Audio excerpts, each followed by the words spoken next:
নমস্কার বন্ধুরা, তোমাদের কোষে দেখি 17 বৃত্তের স্পর্শক অঙ্কনের 1 থেকে 6 অবধি অঙ্কন আগের ভিডিওতে দেখানো হয়েছিল। অবশ্যই তোমরা সেই ভিডিওটা দেখে নেবে। এই ভিডিওতে 7-এর দাগ থেকে অঙ্কনগুলো শুরু করা হবে। তাহলে 7-এর দাগের অঙ্কনটা কি বলেছে দেখে নিই। 7-এর দাগেরটা কি বলেছে, যে কোনো একটি বৃত্ত অঙ্কন করে তার দুটি ব্যাস অঙ্কন করি যারা পরস্পর লম্বভাবে অবস্থিত। ব্যাস দুটির 4টি প্রান্তবিন্দুতে বৃত্তের 4টি স্পর্শক অঙ্কন করি এবং এর ফলে যে চতুর্ভুজটি গঠিত হলো তা কী ধরনের চতুর্ভুজ বুঝে লিখি। প্রথমে পেন্সিল কম্পাসের সাহায্যে একটি যে কোনো মাপের বৃত্ত অঙ্কন করছি।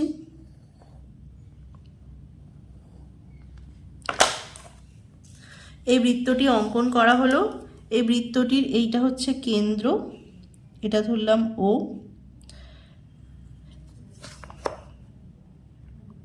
ও বিন্দু দিয়ে বৃত্তের একটি ব্যাস অঙ্কন করছি।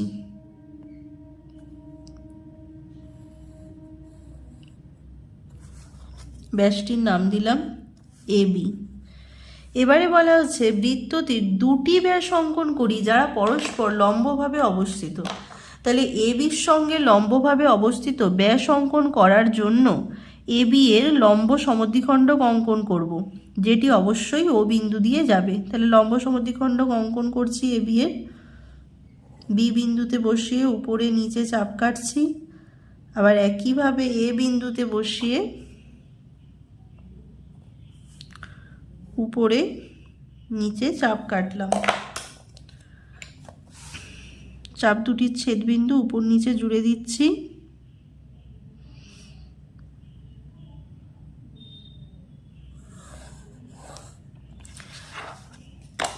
দেখতে পাচ্ছ লম্ব সমদ্বিখণ্ডকটি ও বিন্দু দিয়ে গেছে। তাহলে এ বি এর সঙ্গে লম্বভাবে অবস্থিত অপর একটি ব্যাস এটির নাম দিলাম সি ডি। এবারে এই যে পরস্পর যে লম্বভাবে অবস্থিত দুটি ব্যাস তার 4টি বিন্দুতে 4টি স্পর্শক অঙ্কন করতে বলা হয়েছে। মানে এখানে এ বি এবং সি ডি এই 4টি বিন্দুতে স্পর্শক অঙ্কন করব। সেটা করার জন্য কি করব, এই 4টি বিন্দুতে 90 ডিগ্রি কোণ অঙ্কন করব। তাহলে এ বিন্দুতে 90 ডিগ্রি কোণ অঙ্কন করছি। একটি যে কোনো মাপের চাপ কাটলাম, সেই একই মাপ নিয়ে এই বিন্দুতে বসিয়ে চাপ কাটছি। এখান থেকে এইখানে বসিয়ে চাপ, ওপরে একটা চাপ, আর এই বিন্দুর সঙ্গে এইখানে বসিয়ে চাপ। আবার একইভাবে বি বিন্দুতে লম্ব অঙ্কন করার জন্য একটি চাপ কাটছি। এইখানে বসিয়ে এখানে একটি চাপ কাটছি। আবার এইখানে বসিয়ে ওপরে একটি চাপ, এই চাপটির ওপরে একটি চাপ কাটলাম, আর এইখান থেকে এখানে একটি চাপ কাটলাম। তাহলে এ বিন্দুর সঙ্গে এই বিন্দুটি যোগ করে বাড়িয়ে দিচ্ছি।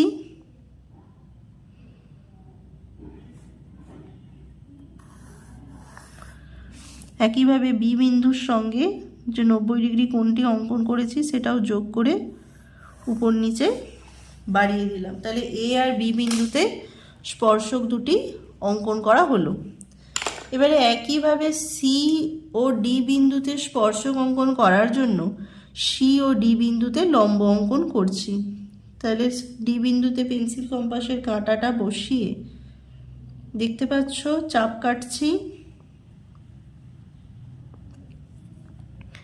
চাপটা যেখানে ছেদ করেছে সেখান থেকে এই চাপের ওপর আরেকটি চাপ কাটলাম। এইখান থেকে এই চাপের ওপর একটি চাপ, এইখানে একটি চাপ কাটলাম, এইটা থেকে এটার ওপরে। এটার সঙ্গে ডি বিন্দুটি যোগ করে উভয় দিকে বাড়িয়ে দিচ্ছি। আবার একইভাবে সি বিন্দুতে লম্ব অঙ্কন করছি।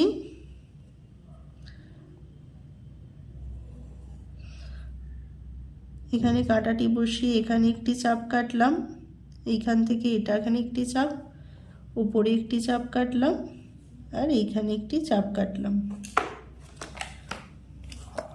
এটার ছেদবিন্দুর সঙ্গে সি বিন্দুটি যোগ করে বাড়িয়ে দিচ্ছি। তাহলে দেখতে পাচ্ছ এ বি এবং সি ডি বিন্দুতে স্পর্শক 4টি অঙ্কিত হলো। এই বিন্দু 4টির নাম দিয়ে দিচ্ছি পি কিউ আর এস।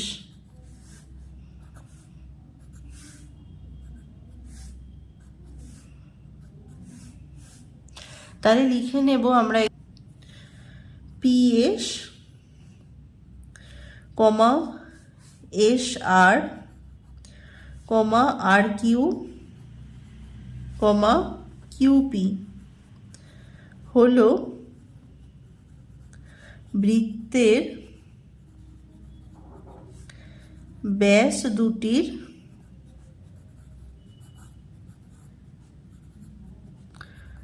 চারটি প্রান্ত বিন্দুতে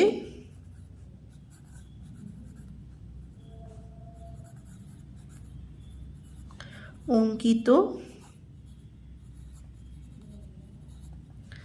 স্পর্শক।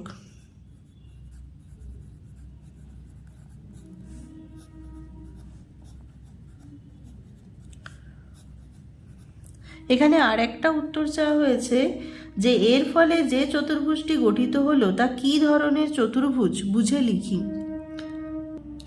এখানে তোমরা ভালো করে লক্ষ্য করো, যেহেতু এ বি এর এখানে লম্ব সমদ্বিখণ্ডক আঁকা হয়েছে, যে কোনো একটি ছোট চতুর্ভুজ যদি ধরি এ পি ডি ও, এটা যেহেতু লম্ব সমদ্বিখণ্ডক, এই ও কোণটি হচ্ছে 90 ডিগ্রি। আবার এ বিন্দুতে লম্ব টানা হয়েছে, এই কোণটি হবে 90 ডিগ্রি। ডি বিন্দুতে লম্ব টানা হয়েছে, এটা 90 ডিগ্রি। আমরা জানি চতুর্ভুজের চারটে কোণের যোগফল কত ডিগ্রি হয়? 360 ডিগ্রি। তাহলে এই তিনটে যদি 90 ডিগ্রি হয়, তাহলে এটা কত ডিগ্রি হবে? 90 ডিগ্রি। একইভাবে প্রমাণ করতে পারি কোণ কিউ 90 ডিগ্রি, কোণ আর 90 ডিগ্রি, কোণ এস 90 ডিগ্রি। তাহলে পি কিউ আর এস এই চতুর্ভুজটি যে গঠিত হলো, কোণ পি, কোণ কিউ, কোণ আর, কোণ এস 90 ডিগ্রি। তাহলে এখানে আমরা লিখে নেব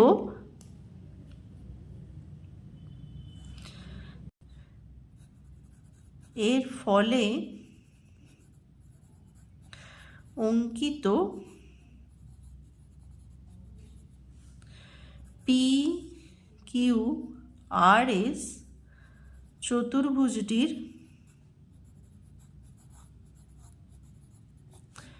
কোণ পি সমান কোণ কিউ সমান কোণ আর সমান কোণ এস সমান 90 ডিগ্রি।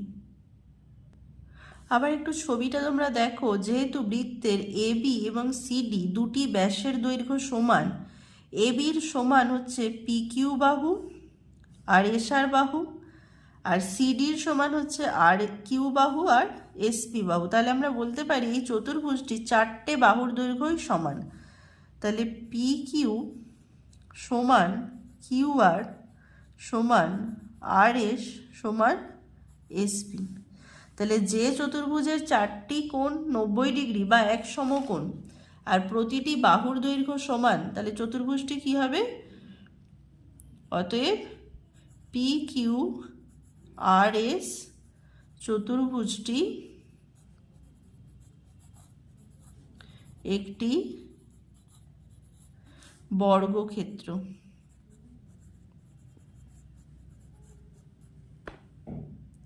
এরপরে 8 দাগের অঙ্কনটা দেখে নেব।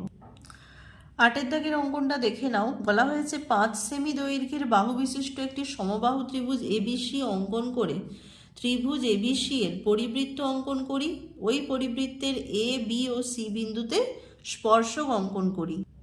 তাহলে প্রথমে স্কেলের সাহায্যে একটি 5 সেমি রেখাংশ টেনে নিচ্ছি।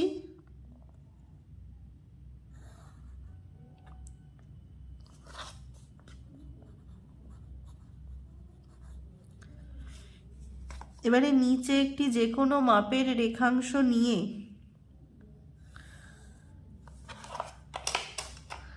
পেন্সিল কম্পাসের সাহায্যে 5 সেমির সমান করে চাপ কাটছি।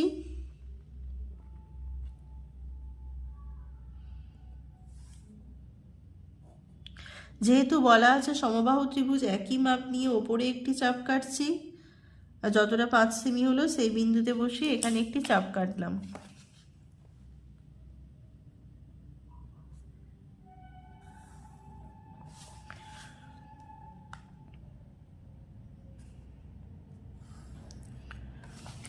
তাহলে একটা ত্রিভুজ পেয়ে গেলাম। A B C. বলা হয়েছে এবিসি এর পরিবৃত্ত অঙ্কন করি। পরিবৃত্ত অঙ্কন তোমরা আগেই শিখিয়ে এসেছো। পরিবৃত্ত অঙ্কন করার জন্যে ত্রিভুজের যে কোনো দুটি বাহুর লম্ব সমদ্বিখণ্ডক আঁকবো। এখানে বিসি বাহুর লম্ব সমদ্বিখণ্ডক আঁকছি, সি বিন্দুতে বসিয়ে ওপরে নিচে চাপ কাটছি। একইভাবে বি বিন্দুতে বসিয়ে উপরে নিচে চাপ কাটলাম।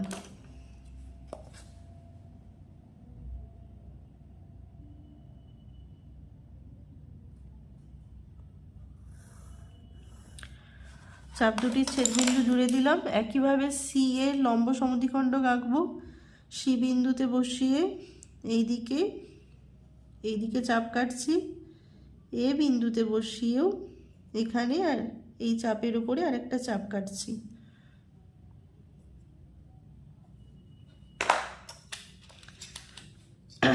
একইভাবে এই চাপ দুটির ছেদবিন্দু যোগ করে দিচ্ছি।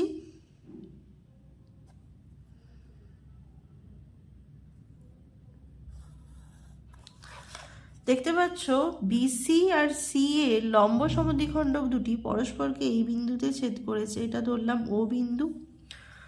ও বিন্দু থেকে ওসি ও এ বা ও বি এর মাপ নিয়ে আমি বৃত্ত অঙ্কন করব। এখানে ওসিটা যোগ করে দিচ্ছি। এবারে ও বিন্দুতে পেন্সিল কম্পাসের কাঁটাটি বসিয়ে ওসি এর মাপ নিচ্ছি,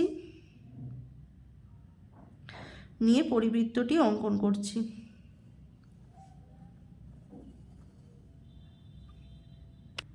এবারে ও বিন্দুতে পেন্সিল কম্পাসের কাঁটাটি বসিয়ে ওসি এর মাপ নিচ্ছি, নিয়ে পরিবৃত্তটি অঙ্কন করছি।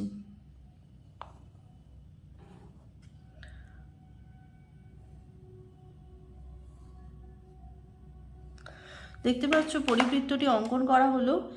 এবারে বলা হয়েছে যে ওই পরিবৃত্তের এ বি ও সি বিন্দুতে স্পর্শক অঙ্কন করি। তাহলে এ বি ও সি বিন্দুতে স্পর্শক অঙ্কন করার জন্য প্রথমে ও বিন্দুর সঙ্গে বি এবং এ বিন্দু যোগ করে দেব। এখানে এ বিন্দু যোগ করে দিচ্ছি। এবারে পেন্সিল কম্পাসের সাহায্যে ওসি ও এ এবং ও বি এর ওপর লম্ব অঙ্কন করব। তাহলে বি বিন্দুতে পেন্সিল কম্পাসের কাঁটা বসিয়ে বি বিন্দুতে লম্ব অঙ্কন করছি। একটি চাপ নিলাম। এই বিন্দুতে বসিয়ে একই মাপ নিয়ে একটি চাপ নিচ্ছি। এখানে বসিয়ে এই চাপের ওপরে একটি চাপ, এখান থেকে এর ওপরে আরেকটি চাপ। এটা চাপ দুটির ছেদবিন্দু বি বিন্দুর সঙ্গে জুড়ে দিলাম। এটা হয়ে গেল বি বিন্দুতে অঙ্কিত স্পর্শক। আবার একইভাবে এ বিন্দুতে স্পর্শক অঙ্কনের জন্য এ বিন্দুতে পেন্সিল কম্পাসের কাঁটা বসিয়ে ও এর ওপর লম্ব অঙ্কন করছি। প্রথমে একটি চাপ নিলাম, সেই মাপ নিয়ে এখানে একটি চাপ, এই বিন্দু থেকে এখানে একটি চাপ নিলাম, এইখানে নিলাম, এখান থেকে এটার উপর একটি চাপ নিয়ে নিলাম। তাহলে এ বিন্দুর সঙ্গে এটা জুড়ে দিচ্ছি।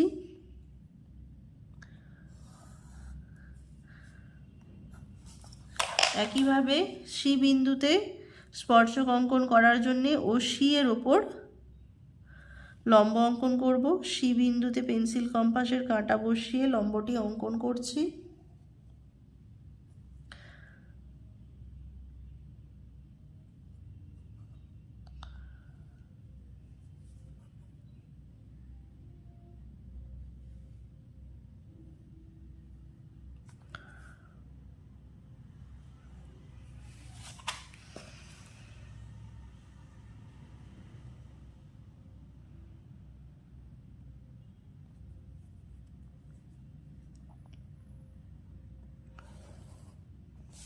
তাহলে দেখতে পাচ্ছ যে পরিবৃত্তটি অঙ্কন হলো, তার এ বি এবং সি বিন্দুতে স্পর্শক অঙ্কন হলো।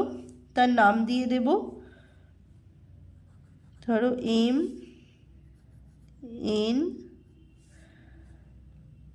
এটা ধরো পি, এটা আর।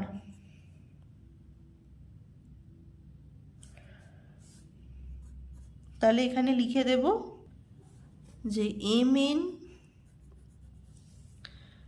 কমা এম আর কমা এনপি হলো এ কমা বি কমা সি বিন্দুতে অঙ্কিত স্পর্শক।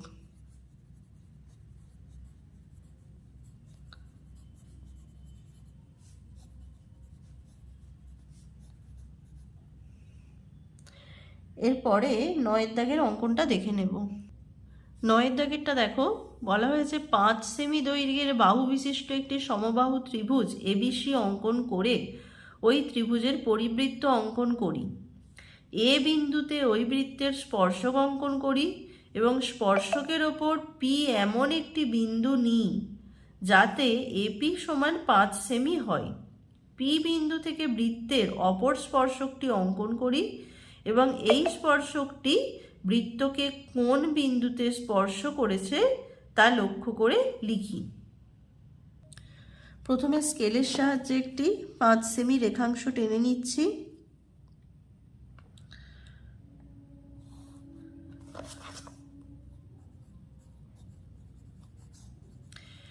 এবারে 5 সেমি বাহু বিশিষ্ট সমবাহু ত্রিভুজটি অঙ্কন করব। তার জন্য প্রথমে একটি যে কোনো মাপের রেখাংশ টেনে নিচ্ছি। এখান থেকে এই 5 সেমি মাপের সমান করে চাপ কেটে নেব।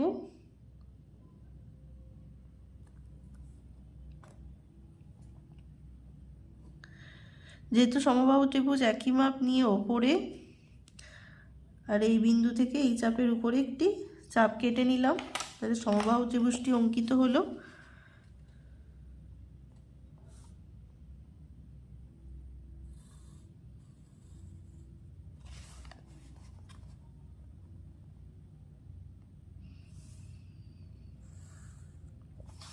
ত্রিভুজটির নাম দিলাম এ বি সি।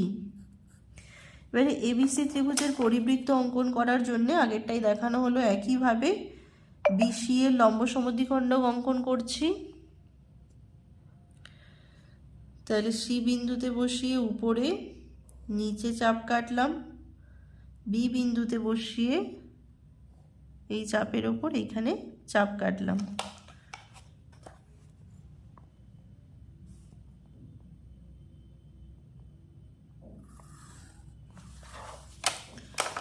একইভাবে সি এর লম্ব সমদ্বিখণ্ডক আঁকছি। সি বিন্দুতে বসিয়ে এখানে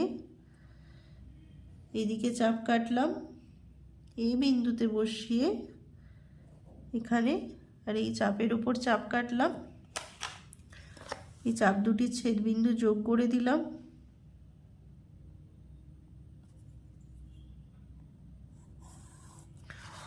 পরস্পরকে ওরা এই বিন্দুতে ছেদ করেছে, এটাই হবে পরিবৃত্তের কেন্দ্র। এখান থেকে ও এ ও বি বা ও সি এর মাপ নিয়ে পরিবৃত্তটি অঙ্কন করব।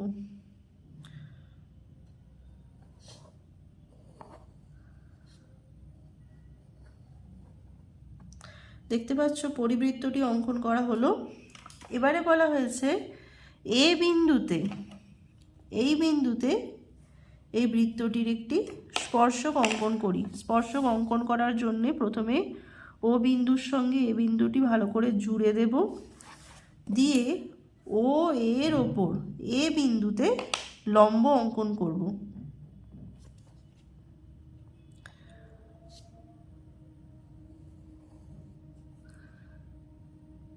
ও বিন্দুতে কাঁটা বসিয়ে এখানে চাপ কাটলাম, এইখান থেকে এর ওপরে একটি চাপ, এই ওপরে চাপ, আর এইখান থেকে একটি এখানে চাপ কাটলাম। চাপ দুটি ছেদ বিন্দুর সঙ্গে এই বিন্দুটি যোগ করে দুদিকে বাড়িয়ে দেব। এবারে বলা হয়েছে স্পর্শকের ওপর পি এমন একটা বিন্দু নিই যাতে এপি সমান 5 সেমি হয়। তাহলে এখান থেকে 5 সেমি রেখাংশের মাপটা নিয়ে নেব, নিয়ে এ বিন্দুতে বসিয়ে এপি টেনে নেব। এটা 5 সেমি রেখাংশ, এটার নাম দিয়ে দেব পি।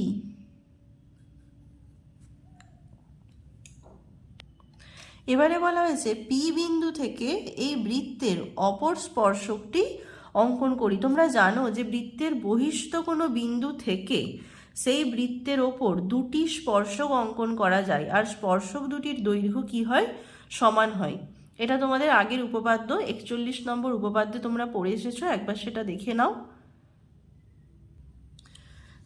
উপপাদ্য 41টা বলা আছে যে বৃত্তের বহিস্থ কোনো বিন্দু থেকে যে দুটি স্পর্শক অঙ্কন করা যায় তাদের স্পর্শবিন্দু দুটির সঙ্গে বহিস্থ বিন্দুর সংযোজক সরলরেখাংশ দুটির দৈর্ঘ্য সমান এবং তারা কেন্দ্রে সমান কোণ উৎপন্ন করে। তাহলে স্পর্শবিন্দু সঙ্গে বহিস্থ বিন্দুর এই দৈর্ঘ্য দুটো কি হবে, সমান হবে, আর তারা কেন্দ্রে সমান কোণ কি করবে, উৎপন্ন করবে। তাহলে যেহেতু তোমরা দেখলে যে বহিস্থ বিন্দু থেকে অঙ্কিত স্পর্শক দুটির দৈর্ঘ্য সমান, তাহলে এখান থেকে এই স্পর্শকটির দৈর্ঘ্য নিয়ে নেব। দেখবো এখানে ওটা কোন বিন্দুতে ছেদ করলো। দেখতে পাচ্ছ কোন বিন্দুতে ছেদ করেছে, সি বিন্দুতে ছেদ করেছে। সি বিন্দুর সঙ্গে পি বিন্দুটা যোগ করে বাড়িয়ে দেব।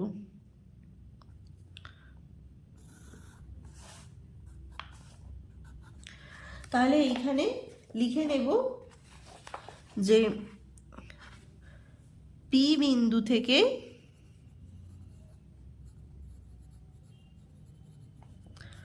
অঙ্কিত অপর স্পর্শকটি